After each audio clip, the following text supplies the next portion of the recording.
Welcome to D6. This is professor Vinod Kumar. ఈరోజు మనము మళ్ళా అంటే ఇంతకుముందు నండ్రు నరసింహారావు మాదిగతోని మనము ఈ చట్టబద్ధత కల్పించక ముందు మాట్లాడాము.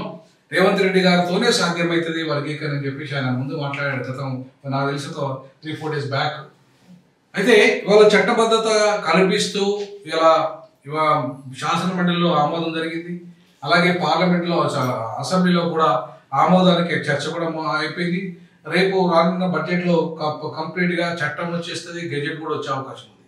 సో కాబట్టి ఈ సందర్భంగా మొత్తం యావత్ 30 ఏళ్ళుగా సుదీర్ఘంగా ఏదైతే మాదిగ జాతి ఇవాళ ఒక పర్మనెంట్ చట్టం కోసం ఎంత చూసిందో అదే కాలం నిజం కాబోతున్న క్రమంలో ఇలా మనం నరసింహారావు మనతో ఉన్నారు, D6 ఉన్నారు.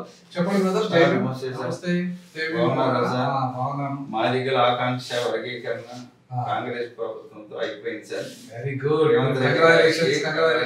సార్. రేవంత్ రెడ్డి గారికి కూడా మాదిగల తరఫున కృతజ్ఞతలు అభినందనలు తెలియజేస్తారు. Very good, very good. అయితే ఇక్కడ ఒకటి ఏంటంటే ఇప్పటిదాకా 7వ తారీఖు దప్పుల కార్యక్రమం ఉంది కదా, ఏంది ఇప్పుడు మరి ఇక్కడ అయింది కాబట్టి ఇప్పుడు నెక్స్ట్ మోగించాల్సింది దప్పులు ఇక్కడ అమరావతిలో అండ్ బీజేపీ రాష్ట్రాల్లో అని చెప్పేసి దేవరి సతీష్ నిన్న ఇంటర్వ్యూలో చెప్పాడు. సో దాని మీద మీ అభిప్రాయం ఏంటి? ఒకటేందంటే సార్, మాదిగలకి వర్గీకరణ కావాలని చెప్పి 30 సంవత్సరాల నుంచి ఏదైతే ఉద్యమ నాయకుడు 94 జూలై 7వ తారీఖున ఈదుముడి గ్రామంలో ఏర్పడిందో ముందుగా ఆ యొక్క గ్రామ ప్రజలకి ఆ మాదిగపల్లికి ముందుగా తెలంగాణ MRPS రాష్ట్ర కమిటీ తరఫున అభినందనలు శుభాకాంక్షలు తెలియజేస్తున్నాం. ఎందుకంటే ఆ యొక్క గ్రామంలో ఏర్పడింది కాబట్టి ఆ మాదిగపల్లికి ఈ యొక్క క్రెడిట్ కూడా దక్కాలని చెప్పి MRPS తెలంగాణ రాష్ట్ర కమిటీ తరఫున అభినందనలు తెలియజేస్తున్నాం. ఒకటేంటంటే సార్, ఈరోజు లచ్చ డప్పులు 1000 గొంతులు ప్రోగ్రాం అనేది అది సతీష్ అని అన్నట్టు దాన్ని నేను పూర్తిగా సమర్థిస్తున్నా. ఎందుకంటే బీజేపీ పాలిత రాష్ట్రాలలో చేయాలా, ఆంధ్రప్రదేశ్లో కొట్టాలి. ఎందుకంటే ఇక్కడ అవసరం లేదు. ఆల్రెడీ ఒకవేళ నువ్వు కాలేదు అంటే నువ్వు కొట్టొచ్చు. కానీ ముఖ్యమంత్రి రేవంత్ రెడ్డి గారి సారథ్యంలో పకడ్బందీగా అసెంబ్లీలో శాసన మండలిలో ఆమోదం ఏకగ్రీవ ఆమోదం అయిపోయింది. అదేవిధంగా శాసన సభలో కూడా పూర్తిగా ఏకగ్రీవ ఆమోదం అయింది. రేపు మాపో గెజెట్ వస్తుంది. సంపూర్ణంగా మాదిగలకి న్యాయం జరిగింది. ఆయన ఏదైతే పెట్టుకున్నాడో ఈ రోజు ఏదో ప్రెస్ మీట్ కూడా పెట్టాలని చెప్పి ఆయన అనుకుంటుండంట. ఒకటి కృష్ణన్న గారికి ఒకటే సూచన, మాదిగ జాతి అభివృద్ధి కోసం మాదిగ జాతి ప్రయోజనాలే నాకు ముఖ్యం అనుకున్న నువ్వు ఇప్పటికైనా కూడా నువ్వు ఒక ఆలోచన చేసుకో మాదిగల అభివృద్ధి కోసం. ఎందుకంటే గత 13-14 సంవత్సరాల నుంచి కూడా ఏ నోటిఫికేషన్ గవర్నమెంట్ నుంచి ఒక నోటిఫికేషన్ కూడా రాలేదు. కానీ ఏదైతే మాదిగల చిరకాల కోరిక అనుకున్నటువంటి ఆకాంక్ష అనుకున్నటువంటి వర్గీకరణ సరే 9% అయింది. అది ఉపకులాలకి 1%, మాదిగలకి 9%, మాల ఉపకులాలకి 5% అని చెప్పి గవర్నమెంట్ నిన్న అసెంబ్లీలో తీర్మానం చేసింది. రేపు గెజెట్ కూడా వస్తుంది. కానీ నువ్వు మళ్ళీ మాదిగలనే భ్రమ పెట్టి మళ్ళీ మాదిగలనే ఏదో కుట్రాలు కుయంత్రాలు చేసి మాదిగల్ని కాంగ్రెస్ పార్టీకి దూరం చేసే ప్రయత్నం చేయొద్దు. MRPS ఉద్యమం వల్ల ఒక తరం మొత్తం నాశనం అయిపోయింది.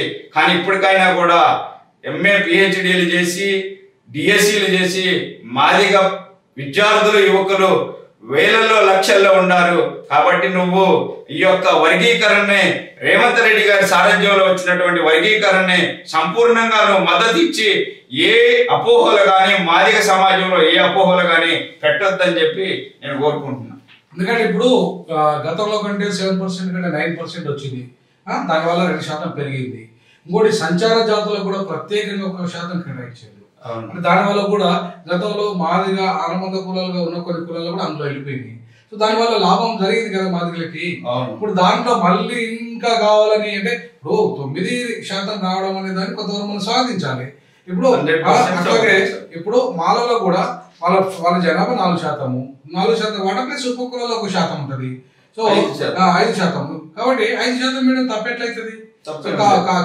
కాదు. కాబట్టి ఇక్కడ మళ్ళీ తర్వాత ఏ గ్రూప్ లో ఉన్న సంచార జాతుల గోళ లేకపోతే నెక్స్ట్ మళ్ళీ వచ్చేది ఎవరికి రొటేషన్ సిస్టమ్ లో మాదిగలే వస్తాయి కదా. అటువంటిప్పుడు అప్పుడు మళ్ళీ 10% కూడా మాదిగలకు బెనిఫిట్ అయ్యే అవకాశం ఉంది. సో కాబట్టి ఇప్పుడు ఏ రకంగా చూసినా సరే మాదిగలకు మేలు జరిగే విధంగానే ఉన్నది. కాబట్టి దీన్ని ఎందుకు వ్యతిరేకించాలి? దీన్ని స్వాగతించి ఈ సమస్యకి ఫుల్ స్టాప్ చేసి రేపు రాజకీయ అధికారం అయిపోవాలి. అట్లాగే రేపు భూమిలో వాటా కోసం కానీ, లేకపోతే సంపదలో వాటా కోసం కానీ, పరిశ్రమలో వాటా కోసం, ప్రైవేట్ రంగంలో వాటా కోసం, ఇటు అన్నిట్లలో కలిసి ఉద్యమాలు చేసే పరిస్థితి చేయాలా? లేకపోతే మళ్ళీ తిరిగి 1% ఒకటి తక్కువైందని చెప్పేసి ఉద్యమం చేయాలా? ఇదంతా మాదిగ జాతిని మభ్యపెట్టి మాదిగలంతా ముఖ్యమంత్రి రేవంత్ రెడ్డి గారి సారథ్యంలో కాంగ్రెస్ పార్టీకి అనుకూలమైనటువంటి మాదిగలని ఏదో బ్రహ్మలలో పెట్టి అది తక్కువైంది ఇది తక్కువైందని మాదిగ జాతిని కాంగ్రెస్ పార్టీకి దూరం చేసే ప్రయత్నం చేస్తాడు. కానీ తెలంగాణ రాష్ట్రంలో ఉన్నటువంటి మాదిగ సమాజం మొత్తం ఈ నిన్న జరిగినటువంటి 4వ తారీఖు జరిగినటువంటి రోజుని మాదిగలో చరిత్రలో లిఖించదగినటువంటి రోజుగా భావించి మాదిగలందరూ కూడా 5-6 తారీఖులల్లా మాదిగలో గూడెలల్లా ముఖ్యమంత్రి రేవంత్ రెడ్డి గారి ఫోటో పెట్టి పాలాభిషేకం చేయాలి, ఉత్సవాలు చేయాలి. 6-7 తారీఖులు కంపల్సరిగా మాదిగలు కోరిక అయినటువంటి మీరు ఏదైతే నిరక్షరాస్యులు మా అమ్మా నాన్నలు ఏదైతే కోరుకున్నారో, పెద్దలు అందరూ కోరుకున్నారో అలాంటి ఆకాంక్ష